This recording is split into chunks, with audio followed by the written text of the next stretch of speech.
Thank you very much sir. अब वो क्षण आ गया है जिसको हम सब इंतजार कर रहे थे। डिजिटल इंडिया के सूत्रधार भारत के यशस्वी प्रधानमंत्री श्री नरेंद्र मोदी जी से निवेदन है कि वे अपने संबोधन प्रस्तुत करें।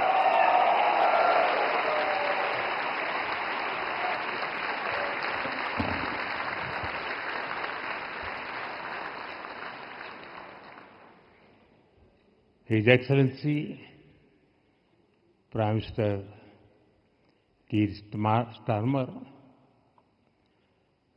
RBI गवर्नर, फिनटेक दुनिया के इनोवेटर्स, लीडर्स और इन्वेस्टर्स, देवी और सज्जनों, मुंबई में आप सभी का बहुत बहुत स्वागत है। साथियों, मैं जब इसके पहले इस कार्यक्रम में आया था तब 2024 के चुनाव बाकी थे।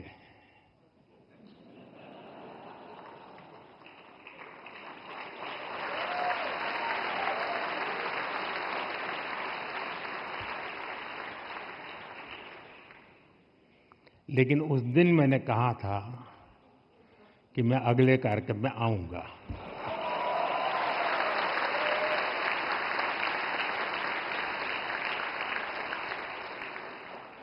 और उस समय आपने सबसे ज्यादा ताली बजाई थी।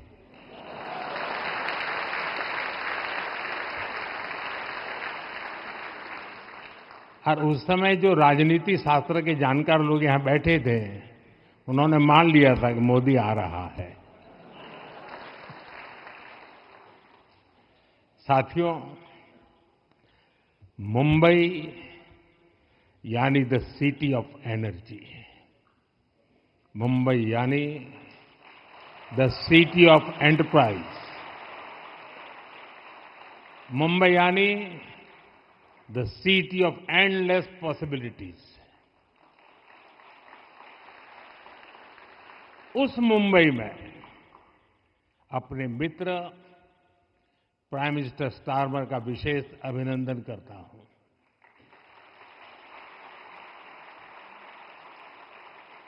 उन्होंने ग्लोबल फिनटेक फेस्टिवल के लिए समय निकाला। मैं उनका आभारी हूं। फ्रेंड्स, आज से 5 साल पहले जब ग्लोबल फिनटेक फेस्टिवल शुरू हुआ था, तब दुनिया ग्लोबल पैंडेमिक से लड़ रही थी। आज ये फेस्टिवल फाइनेंशियल इनोवेशन और फाइनेंशियल कोऑपरेशन का ग्लोबल प्लेटफॉर्म बन चुका है। इस बार इस फेस्टिवल में यूनाइटेड किंगडम एक पार्टनर कंट्री के रूप में शामिल है। दुनिया की 2 बड़ी डेमोक्रेसीज के बीच ये पार्टनरशिप ग्लोबल फाइनेंशियल लैंडस्केप को और बेहतर बनाएगी। मैं यहां जो माहौल देख रहा हूं, जो एनर्जी है, जो डायनेमिज्म है, वो वाकई बहुत अद्भुत है।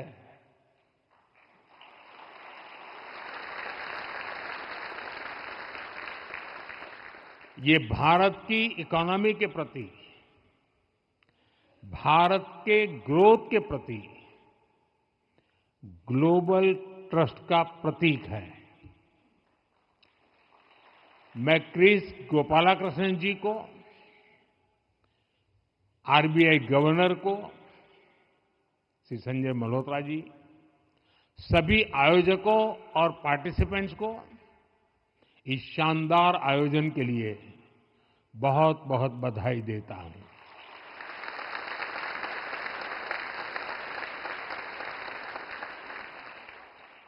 साथियों, भारत मदर ऑफ डेमोक्रेसी है।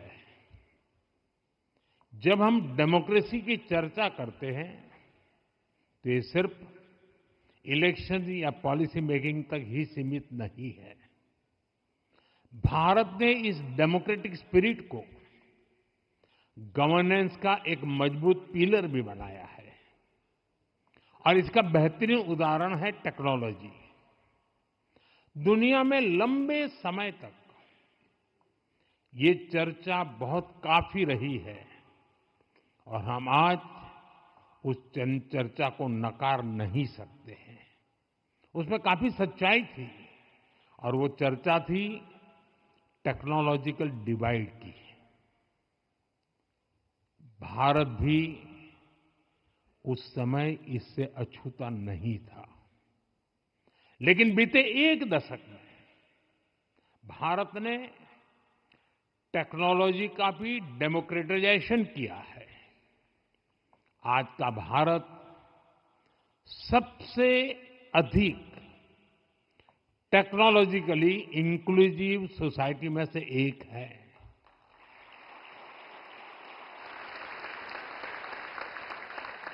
साथियों, डिजिटल टेक्नोलॉजी का भी हमने डेमोक्रेटाइजेशन किया है। इसको देश के हर सिटीजन, हर रीजन के लिए एक्सेसिबल बनाया है। आज ये भारत का गुड गवर्नेंस मॉडल बन चुका है। ये एक ऐसा मॉडल है जिसमें सरकार जनहित में डिजिटल इंफ्रास्ट्रक्चर डेवलप करती है और फिर उस प्लेटफॉर्म पर प्राइवेट सेक्टर अपने इनोवेशन से नए नए प्रोडक्ट तैयार करता है। भारत ने दिखाया है कि टेक्नोलॉजी केवल सुविधा नहीं, समानता का साधन भी बन सकती है। साथियों, इस इंक्लूसिव अप्रोच ने हमारे बैंकिंग सिस्टम को भी ट्रांसफॉर्म किया है। पहले बैंकिंग एक प्रिविलेज थी, लेकिन डिजिटल टेक्नोलॉजी ने इसको एम्पावरमेंट का माध्यम बना दिया।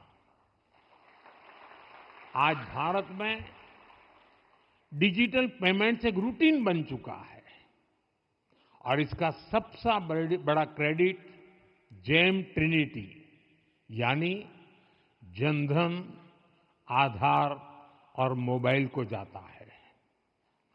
आप यूपीए के ट्रांजैक्शन ही देखिए। आज हर महीने 20 बिलियन ट्रांजैक्शंस हो रहे हैं।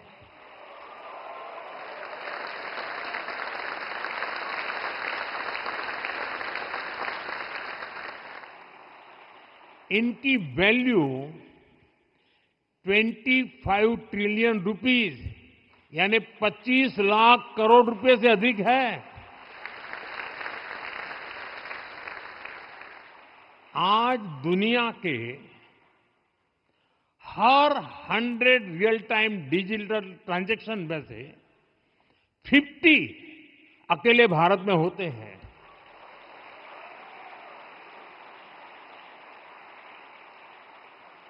फ्रेंड्स, इस बार ग्लोबल फिनटेक फेस्ट की जो थीम है वो भी भारत के इसी डेमोक्रेटिक स्पिरिट को आगे बढ़ाती है, मजबूत करती है। साथियों, आज भारत के डिजिटल स्टैक की चर्चा पूरी दुनिया में है। भारत का unified payment interface UPI, Aadhaar enable payment system, Bharat bill payment system, Bharat QR, DigiLocker, डिजी यात्रा,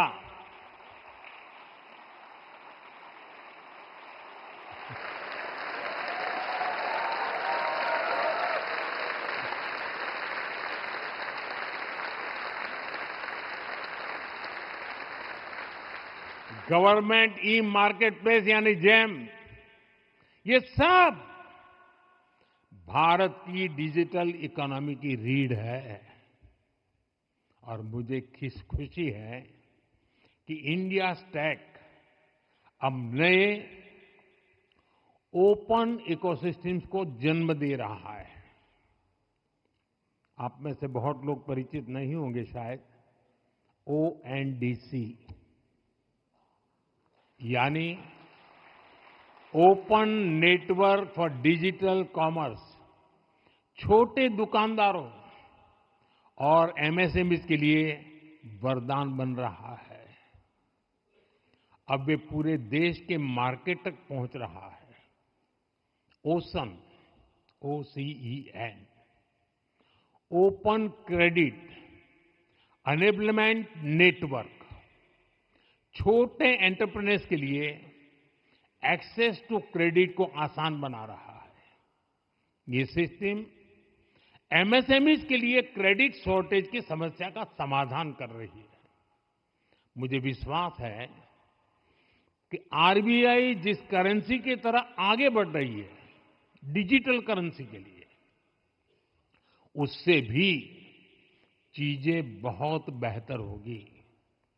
ये सारे प्रयास भारत के अनटैप्ड पोटेंशियल को हमारी ग्रोथ स्टोरी की पावर बनाएंगे। साथियों, इंडिया स्टैक केवल भारत की सफलता की कहानी नहीं है, ये दुनिया के लिए, और मैं ये बात जब लास्ट टाइम आया था ना, कहा था ना कि अगली बार आऊंगा, ये भी उतना ही पक्का है। भारत जो कर रहा है वो विशेष रूप से ग्लोबल साउथ के देशों के लिए आशा की किरण है।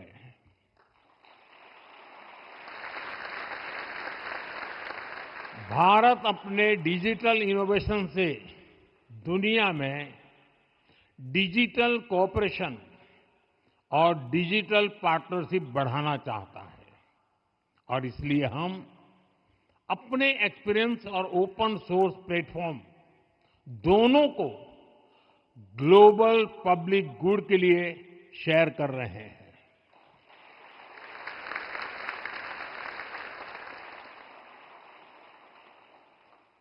भारत में विकसित हुआ MOSIP, MOSIP, modular open source identity platform, इसका बहुत बड़ा उदाहरण है। आज 25 से ज्यादा कंट्रीज इसे अपने सोवरिन डिजिटल आइडेंटिटी सिस्टम बनाने के लिए अपना रहे हैं। हम दूसरे देशों को टेक्नोलॉजी शेयर करने के साथ ही टेक्नोलॉजी डेवलप करने में भी मदद दे रहे हैं, और ये डिजिटल एड नहीं है, वरना दुनिया में कई लोगों को शौक है, हम एड दे रहे हैं।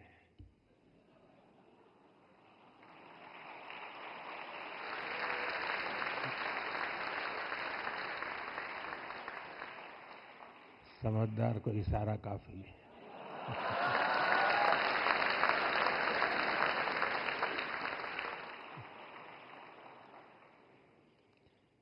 ये एड नहीं है, बल्कि डिजिटल एम्पावरमेंट है।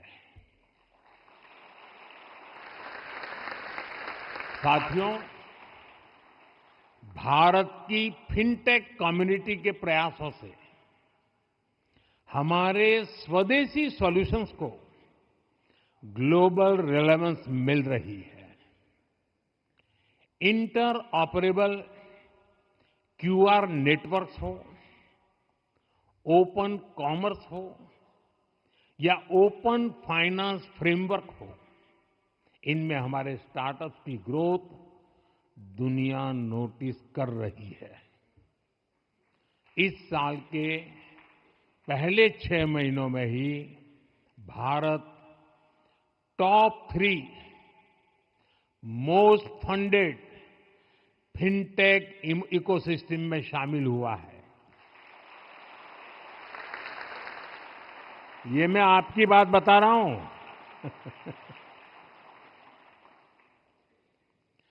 साथियों, भारत की विशेषता सिर्फ स्केल नहीं है, हम स्केल को इंक्लूजन, रेजिलियंस और सस्टेनेबिलिटी के साथ जोड़ रहे हैं और यहीं पर एआई का रोल शुरू होता है। अंडर राइटिंग वायरस को कम सकता है, फ्रॉड को रियल टाइम डिटेक्ट कर सकता है। इसके अलावा अन्य सर्विसेज को बेहतर बनाने में भी एआई की बड़ी भूमिका हो सकती है। इस पोटेंशियल को अनलॉक करने के लिए हमें एक साथ मिलकर डेटा, स्किल्स और गवर्नेंस में इन्वेस्ट करना ही होगा। साथियों, एआई के क्षेत्र में भारत की अप्रोच 3 प्रमुख प्रिंसिपल्स पर आधारित है। Equitable access, population scale skilling और responsible deployment. India AI mission के तहत हम हाई परफॉर्मेंस कंप्यूटिंग कैपेसिटी बना रहे हैं ताकि हर इनोवेटर और स्टार्टअप को सस्ती और आसान सुविधा मिले। हमारा प्रयास है कि एआई के बेनिफिट हर डिस्ट्रिक्ट तक, हर लैंग्वेज तक पहुंचना चाहिए। हमारे centres of excellence, skilling hubs और इंडिजिनियस एआई मॉडल्स ये सुनिश्चित कर रहे हैं। फ्रेंड्स, भारत हमेशा से global framework for ethical AI के पक्ष में रहा है। हमारे डिजिटल पब्लिक इंफ्रास्ट्रक्चर का एक्सपीरियंस और हमारी लर्निंग रिपोजिटरी दुनिया के लिए यूजफुल हो सकती है। डिजिटल पब्लिक इंफ्रास्ट्रक्चर के जिस स्तर पर हम चल रहे हैं, उसी को हम एआई में भी आगे बढ़ाना चाहते हैं। हमारे लिए एआई का मतलब है, और वो दुनिया से बहुत अलग है। हमारे लिए एआई का मतलब है ऑल इंक्लूसिव।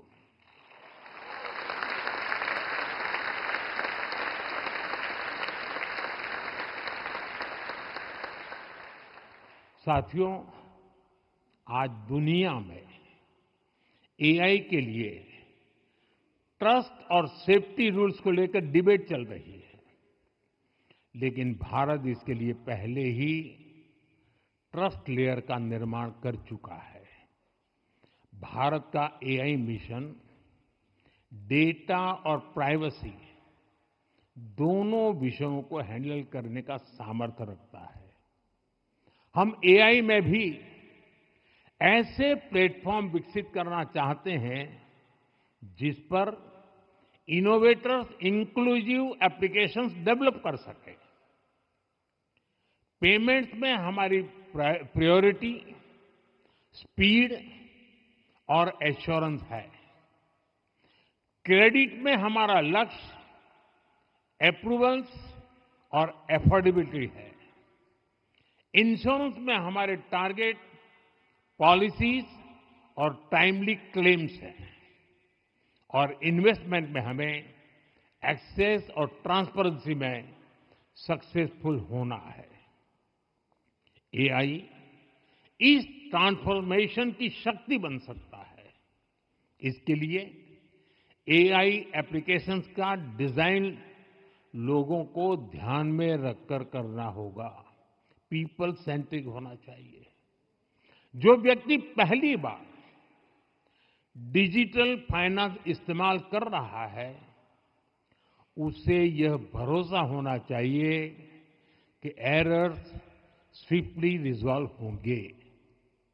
यही कॉन्फिडेंस फाइनेंशियल सर्विसेज में डिजिटल इंक्लूजन को, ट्रस्ट को और मजबूत करेगा।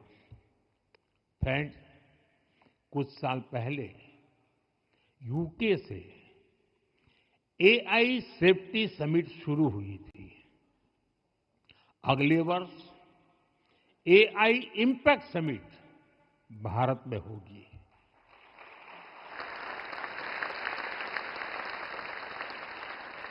यानी सेफ्टी पर चर्चा यूके से शुरू हुई थी, अब इम्पैक्ट पर संवाद भारत में होगा।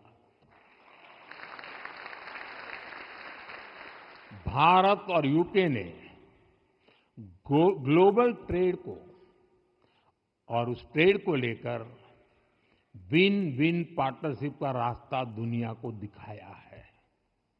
एआई और फिनटेक में भी हमारी साझेदारी इसी भाव को सशक्त करती है।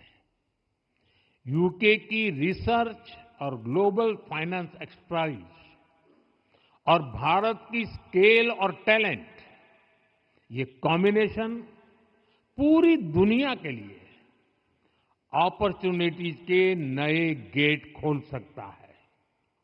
हमने आज स्टार्टअप्स, इंस्टीट्यूशंस और इनोवेशन हब्स के बीच कनेक्ट को और मजबूत करने का संकल्प लिया है।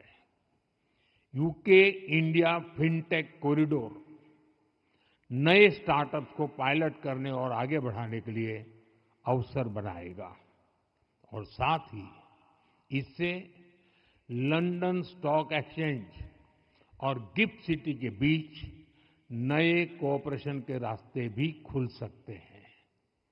दोनों देशों के बीच ये फाइनेंशियल इंटीग्रेशन हमारी कंपनियों को फ्री ट्रेड एग्रीमेंट का ज्यादा से ज्यादा लाभ देने में उपयोगी होगा, मदद करेगा। साथियों, हम सभी पर बहुत बड़ी जिम्मेदारी है।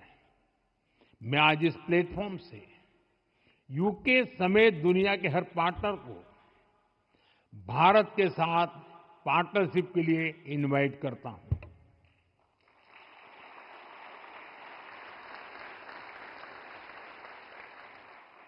हर इन्वेस्टर को भारत की ग्रोथ के साथ ग्रो करने के लिए आमंत्रित करता हूं।